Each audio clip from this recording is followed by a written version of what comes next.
Guys, हामी आज यो कास्की जिल्लाको उत्तरी भेग हामी यो गण्डकी ट्राउट फार्ममा हामी आएका छौँ। अनि यो ठाउँ चाहिँ त्यतिकै त प्राकृतिक सुन्दरताले भरेको सुन्दर ठाउँ। त्यसमाथि यहाँ विभिन्न प्रकारका भौतिक संरचनाहरू अनि यहाँ निर्माण गरेको छ। अनि त्यसपछि यहाँ स्विमिङ पुल छ। अनि घुम्नलाई, बस्नलाई, फोटो खिच्न, भिडियो गर्न अनि मनोरञ्जन लिनको लागि यो ठाउँ एकदमै उपयुक्त छ। साथीहरू, यदि हजुरहरू पनि यहाँ घुम्न आउन चाहनुहुन्छ भनेदेखि यो चाहिँ कास्की जिल्ला पोखराको उत्तरी भेग अनि यो भुजुङ खोला ट्राउट फार्म भन्छ यो ठाउँलाई। अनि यहाँ माछाहरू छ, विभिन्न प्रकारका माछाहरू, अनि एकदमै रमाइलो ठाउँ छ यो।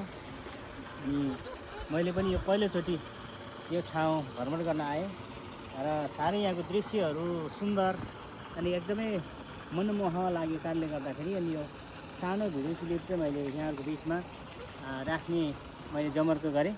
यस कारणले गर्दा हजुर यो भिडियो हेरेर पनि मनोरञ्जन लिन सक्नुहुन्छ र तपाईँ भौतिक रूपमा प्रत्यक्ष रूपमा चाहिँ यहाँ घुम्न आउन सक्नुहुन्छ। अनि यहाँको चाहिँ सुन्दर दृश्यहरू हजुरहरूले पनि हेरेर आनन्द अनि मनोरञ्जन लिन सक्नुहुन्छ।